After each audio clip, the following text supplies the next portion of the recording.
السلام علیکم۔ آج جمعرات ہے، ستمبر کی 16 تاریخ۔ پاکستان میں اس وقت شام کے 7، بھارت میں 7:30، اور یہاں ہمارے اسٹوڈیوز کی گھڑیوں میں صبح کے 10 بج رہے ہیں۔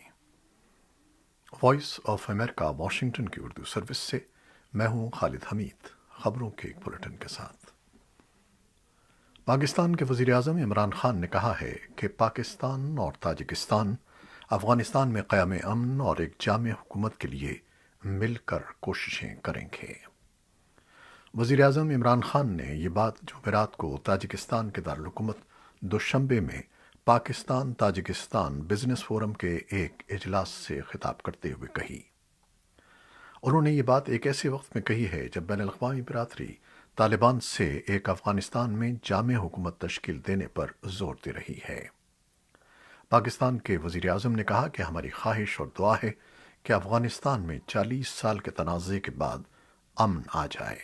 ان کے بقول وہ تاجکستان کے صدر امام علی رحمان کے ساتھ مل کر یہ کوششیں کریں گے کہ افغانستان کے دو بڑی برادریاں پشتون اور تاجک امن سے رہیں اور افغانستان میں ایک جامع حکومت قائم ہو۔ بدھ کو امریکی نشریاتی ادارے CNN کو دیے گئے انٹرویو میں عمران خان نے کہا کہ کوئی یہ پیشگوئی نہیں کر سکتا کہ اب افغانستان کس سمت میں جائے گا۔ انہوں نے مزید کہا کہ عالمی برادری کو چاہیے کہ وہ افغانستان میں جامع حکومت اور خواتین کے حقوق سمیت دیگر معاملات پر طالبان کی حوصلہ افزائی کریں۔ انٹرویو میں ایک سوال کے جواب میں انہوں نے کہا کہ اگر افغانستان کے حالات بہتر نہ ہوئے تو بڑی تعداد میں پناہ گزینوں کا بحران جنم لے سکتا ہے۔ امریکہ کے ساتھ تعلقات کے بارے میں پوچھے گئے سوال پر عمران خان کا کہنا تھا کہ پاکستان چاہتا ہے کہ امریکہ پاکستان کے ساتھ بھارت کی طرز پر تعلقات رکھے۔ امریکی صدر جو بائیڈن کے ساتھ بات نہ ہونے کے سوال پر عمران خان کا کہنا تھا کہ جو بائیڈن مصروف شخصیت ہیں۔ امریکی وزیر خارجہ اینٹونی بلنکن نے رواں ہفتے کانگریس کے سامنے بائیڈن انتظامیہ کے افغانستان سے انخلا کا غیر متزلزل دفاع پیش کیا ہے، جس میں انہوں نے انتظامیہ کی آگے بڑھنے کے لیے ترجیحات کا خاکہ پیش کیا۔ بلنکن نے کہا کہ انتظامیہ افغانستان میں موجود 100 سے کم امریکیوں کے ساتھ ساتھ ممکنہ طور پر خطرے سے دوچار ہزاروں افغانوں کی مدد کرنے کے لیے انتھک کوششیں جاری رکھے ہوئے ہیں، اگر وہ ملک چھوڑنا چاہتے ہیں۔ بلنکن نے کہا کہ امریکہ قطر کے دارالحکومت سے اپنے اتحادیوں اور شراکت داروں کے ساتھ مل کر طالبان کے ساتھ رابطہ قائم کرنے کے لیے تیار ہے، جس کی بنیاد مفادات میں پیش رفت پر ہوگی۔ انتظامیہ نے پیر کے روز اعلان کیا تھا کہ وہ افغانستان کے لیے تقریباً $64 ملین کی نئی امداد بھیجے گی۔ اس مالی سال کے لیے مجموعی طور پر افغان عوام کی مدد کے لیے $330 ملین کی امداد فراہم کی جائے گی۔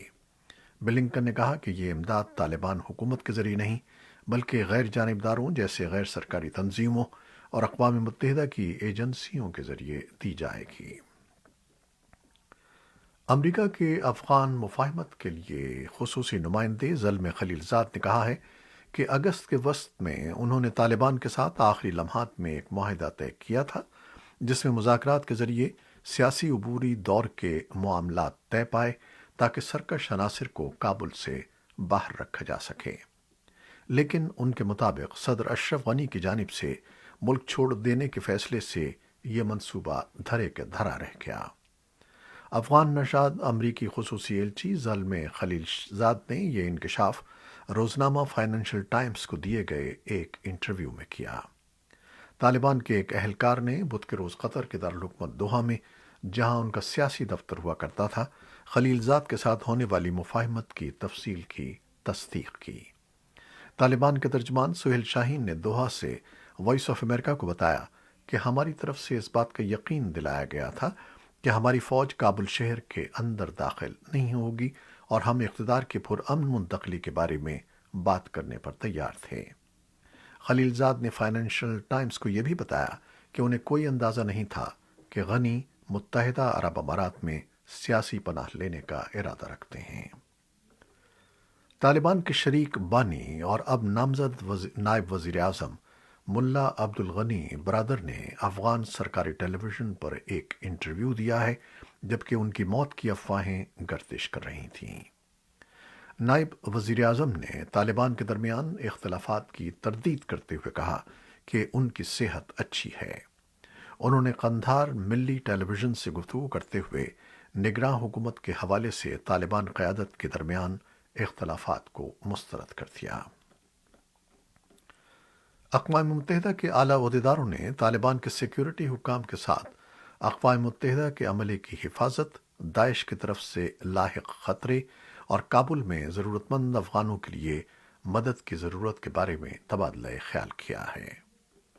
یونیما کے مطابق اقوام متحدہ کے سیکرٹری جنرل کی افغانستان کے لیے خصوصی نمائندہ ڈیبرا لیونس نے آج طالبان کے انٹیلیجنس سربراہ عبدالحق واسق سے ملاقات کی۔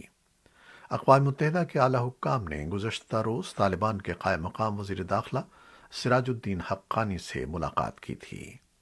طالبان کے ترجمان سہیل شاہین نے بتایا کہ سراج الدین حقانی نے کل ملاقات کے دوران افغانستان کی جاری صورتحال اور انسانی امداد پر تبادلہ خیال کیا۔ انہوں نے کہا کہ قائم مقام وزیر داخلہ نے زور دیا کہ اقوام متحدہ کے اہلکار بغیر کسی رکاوٹ کے اپنے کام انجام دے سکتے ہیں اور افغان عوام کو اہم امداد فراہم کر سکتے ہیں۔ انہوں نے بین الاقوامی برادری کے ساتھ رابطوں پر بھی زور دیا۔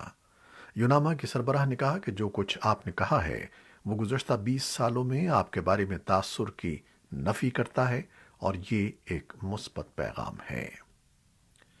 اقوام متحدہ میں پناہ گزینوں کے ادارے کے ہائی کمشنر فلیپو گرینڈی نے اپنا افغانستان کا 3 روزہ دورہ مکمل کر لیا ہے، جس کے اختتام پر انہوں نے اپیل کی کہ افغانستان کے اندر موجود لوگوں اور ملک سے باہر ہجرت کر جانے والوں دونوں کے لیے فوری اور مسلسل امداد فراہم کی جائے۔ گرینڈی کا کہنا تھا کہ افغانستان میں صورتحال اذیت ناک ہے اور لاکھوں افغان انسانی ہمدردی کی فوری امداد کے مستحق ہیں۔ گرینڈی نے متنبہ کیا کہ اگر عوامی خدمات اور معیشت تباہ ہو گئیں تو ہم اس سے زیادہ لوگوں کی اذیتیں اور ملک کے اندر اور باہر دربدری دیکھیں گے۔ ان کا کہنا تھا کہ ایک بڑے بحران سے بچنے کے لیے جس کے علاقائی اور بین الاقوامی اثرات ہوں گے، عالمی برادری کو فوری اور بھرپور کارروائی کرنی چاہیے۔ ہائی کمشنر گرینڈی اب پاکستان جائیں گے، جہاں وہ اعلیٰ حکام سے ملاقات کریں گے اور پناہ گزینوں کی صورتحال پر گفتگو کریں گے۔ کابل کی معزول حکومت کے افغان سفارتکاروں کے گروپ نے بدھ کے روز ایک مشترکہ بیان جاری کیا ہے، جس میں عالمی برادری کے رہنماؤں سے مطالبہ کیا گیا ہے کہ وہ طالبان کو باضابطہ طور پر تسلیم کرنے سے انکار کریں۔ بیان پر 24 عہدیداروں نے دستخط کیے جو غیر ملکی سفارتخانوں اور بین الاقوامی مشنوں میں کام کرتے ہیں۔ سفارتکاروں نے بین الاقوامی رہنماؤں پر زور دیا کہ خواتین، سول سوسائٹی کارکنوں اور صحافیوں کے خلاف طالبان کے تشدد کو ختم کرنے کے لیے تمام دستیاب ذرائع استعمال کیے جائیں۔ انہوں نے افغانستان میں سیاسی سطح پر مذاکرات کے ذریعے ایک جامع اور جائز حکومت کے قیام پر بھی زور دیا۔ القاعدہ اور داعش دونوں دہشت گرد گروہوں کے حامیوں کے گزشتہ ماہ طالبان کی جانب سے ملک پر قبضے سے حوصلہ پا کر اپنی نگاہیں افغانستان پر مرکوز کرنے کے اشارے مل رہے ہیں۔ پچھلے ایک ہفتے کی ابتدائی رپورٹوں سے یہ ظاہر ہوتا ہے کہ دہشت گردوں کے درمیان ایسی گفتگو میں نمایاں اضافہ ہوا ہے جس میں افغانستان جانے کی خواہش کا اظہار کیا گیا ہے۔ لیکن امریکی انٹیلیجنس کے ایک اعلیٰ عہدیدار نے منگل کو کہا کہ کچھ دہشت گردوں نے افغانستان کی جانب پہلے ہی اپنا سفر شروع کر دیا ہے۔ سینٹرل انٹیلیجنس ایجنسی کے ڈپٹی ڈائریکٹر ڈیوڈ کوہن نے واشنگٹن کے باہر منعقدہ انٹیلیجنس کے ایک اجلاس میں پینل ڈسکشن کے دوران کہا کہ ہم پہلے ہی سے افغانستان میں القاعدہ کی ممکنہ نقل و حرکت کے کچھ آثار دیکھ رہے ہیں۔ خطے میں انسداد دہشت گردی کے لیے کام کرنے والے دیگر مغربی عہدیداروں اور امدادی کارکنوں نے خبردار کیا ہے کہ اگرچہ القاعدہ مستقبل قریب میں نمایاں طور پر سامنے نہیں آئے گی، تاہم ISI خراسان گروپ کئی مہینوں سے افغانستان اور پڑوسی ممالک میں اپنا انفراسٹرکچر قائم کر رہا ہے۔ پاکستان میں سیکیورٹی حکام نے کہا ہے کہ افغانستان سے ملحقہ قبائلی ضلع جنوبی وزیرستان میں سیکیورٹی فورسز اور مبینہ عسکریت پسندوں کے درمیان جھڑپ میں 7 اہلکار موت کا شکار ہو گئے ہیں۔ بدھ کی صبح ہونے والی جھڑپ کے حوالے سے پاکستان کی فوج کے شعبہ تعلقات عامہ ISPR کے جاری کردہ بیان کے مطابق اہلکاروں پر ایک کارروائی کے دوران عسکریت پسندوں نے حملہ کیا تھا۔ بیان میں مزید کہا گیا ہے کہ سیکیورٹی فورسز کی جوابی کارروائی میں 5 عسکریت پسند بھی ہلاک ہوئے ہیں۔ صدر جو بائیڈن نے بدھ کے روز اعلان کیا کہ امریکہ، برطانیہ اور آسٹریلیا کے ساتھ ایک نیا انڈو پیسیفک سیکیورٹی اتحاد تشکیل دے رہا ہے جو دفاع سے متعلق صلاحیتوں کے اشتراک میں اضافہ کرے گا۔ یہ ایسا اقدام ہے جو امریکہ اور چین کے تعلقات میں بڑھتی ہوئی خلیج کو گہرا کر سکتا ہے۔ ایسوسی ایٹڈ پریس کے مطابق بائیڈن، برطانوی وزیراعظم بورس جانسن اور آسٹریلوی وزیراعظم اسکاٹ موریسن اس نئے اتحاد کی تفصیلات فراہم کرنے کے لیے، جسے آکس کہا جائے گا، ویڈیو لنک کے ذریعے اکٹھے ہوئے۔ صدر بائیڈن نے کہا کہ اتحاد کا مقصد اس چیز کو یقینی بنانا ہے کہ ہم میں سے ہر ایک کے پاس تیزی سے ابھرتے ہوئے خطرات کے خلاف دفاع کے لیے درکار انتہائی جدید صلاحیتیں ہوں۔ صدر نے کہا کہ امریکہ آگے چل کر فرانس اور دوسرے کلیدی ملکوں کے ساتھ بھی قریبی طور پر کام کرنے کا منتظر ہے۔ اور اب کورونا وائرس سے متعلق خبریں۔ امریکہ میں ویکسین نہ لگوانے والوں کو کووڈ کی انفیکشنز میں اضافہ ہو رہا ہے، اور امریکی صدر جو بائیڈن نے کارکنوں کی ویکسینیشن پر گفتگو کرنے کے لیے بدھ کے روز کمپنیوں کے ایگزیکٹوز سے ملاقات کی۔ بائیڈن نے کہا کہ لیبر ڈپارٹمنٹ کم از کم 100 لوگوں کو ملازم رکھنے والی کمپنیوں سے جمعرات کو یہ تقاضا کرنے کی منصوبہ بندی کر رہا ہے کہ وہ ان کے لیے ویکسین لگوانا لازمی کر دیں۔ ویکسینیشن اور ٹیسٹنگ کے نئے تقاضے کورونا وائرس کی تیزی سے پھیلنے کی صلاحیت رکھنے والے ڈیلٹا ویرینٹ کے پھیلاؤ کو روکنے کے لیے بائیڈن انتظامیہ کی ایک وسیع تر کوشش کا حصہ ہے۔ جان ہاپکنز یونیورسٹی کے کورونا وائرس ریسرچ سینٹر کے مطابق اگرچہ ویکسینیشن فری اور بڑے پیمانے پر دستیاب ہے، لیکن صرف 55% امریکی مکمل طور پر ویکسینیٹڈ ہیں۔ پاکستان کے صوبہ سندھ میں بدھ کو کورونا پابندیوں میں نرمی کا اعلان کیا گیا ہے۔ حکومت سندھ کے ایک اعلان کے مطابق صوبے بھر میں ہفتے میں 6 روز رات 10 بجے تک مارکیٹیں کھولنے کی اجازت ہوگی۔ حکومتی اعلان کے مطابق شادی کی انڈور اور آؤٹ ڈور تقریبات کی بھی اجازت ہوگی، جبکہ انڈور ڈائننگ رات 12 بجے تک ہوگی۔ حکومت سندھ کے مطابق اتوار کا دن سیف ڈے ہوگا، اس دن کاروبار بند رکھنے کا فیصلہ کیا گیا ہے۔ علاوہ ازیں صوبے بھر میں دفاتر 100% حاضری کے ساتھ کھولنے کی اجازت دی گئی ہے، جبکہ پبلک ٹرانسپورٹ کو 50% گنجائش کے ساتھ چلانے کی اجازت ہوگی۔ قانون کے نفاذ اور سائبر سے متعلق امریکی حکام کے مطابق امریکہ کی جانب سے روسی صدر ولادیمیر پوٹن کو ملک میں سائبر مجرمان کو پناہ دینے کے انتباہ کے باوجود اس معاملے پر کوئی خاص توجہ نہیں دی گئی۔ فیڈرل بیورو آف انویسٹیگیشن کے معاون ڈائریکٹر پال ایبیٹی نے منگل کے روز بتایا کہ اس بات کا کوئی اشارہ نہیں ملا کہ روسی حکومت نے رینسم ویئر میں ملوث ان جرائم پیشہ عناصر کے خلاف کسی قسم کی کوئی کارروائی کی ہو جو من مانے ماحول میں اپنا کام جاری رکھے ہوئے ہیں۔ انہوں نے یہ بات واشنگٹن کے قریب منعقدہ انٹیلیجنس کی سربراہی کانفرنس سے خطاب کے دوران کہی۔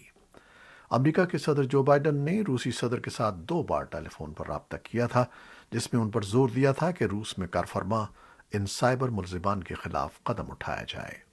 ان میں ایک ٹیلی فون رابطہ جون میں جنیوا میں منعقدہ سربراہی اجلاس کے دوران کیا گیا، جبکہ دوسرا رابطہ اس کے 1 ماہ بعد کیا گیا۔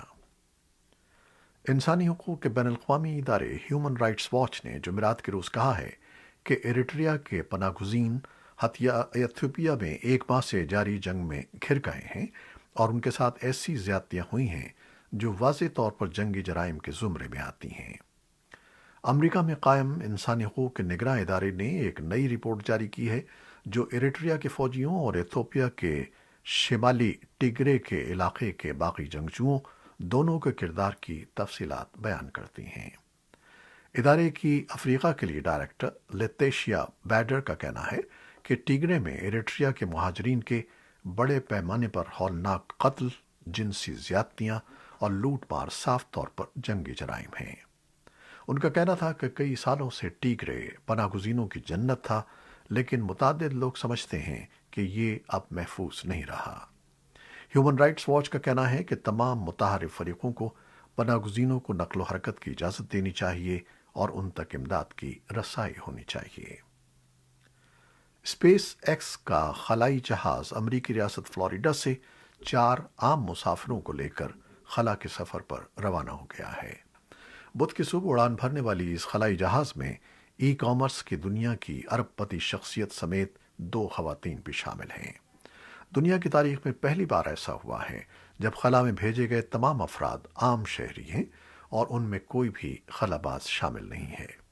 فلوریڈا میں ناسا کے کینیڈی اسپیس سینٹر سے روانہ ہونے والے اس گروہ کی قیادت امریکی فائنینشل سروسز فرم کے ارب پتی مالک اور بانی جیرڈ آئزک مین کر رہے ہیں۔ خبر رساں ادارے رائٹرز کے مطابق اسپیس ایکس کی یہ فلائٹ جیرڈ آئزک مین کی جانب سے ہی چارٹر کی گئی ہے، جس کے لیے انہوں نے بھاری رقم ادا کی ہے، لیکن یہ رقم کتنی ہے اس بارے میں تفصیلات جاری نہیں کی گئیں۔ یہ تھا وہ بلیٹن جو ہم نے آپ کے لیے پیش کیا۔ ہمارا یہ بلیٹن ہماری ویب سائٹ، یوٹیوب اور پوڈ کاسٹ پر بھی پیش کر دیا جاتا ہے۔ ہمارے اس بلیٹن کو شیئر کرنا نہ بھولیے گا۔ خالد حمید کو اب اجازت دیجیے گا۔ اللہ حافظ۔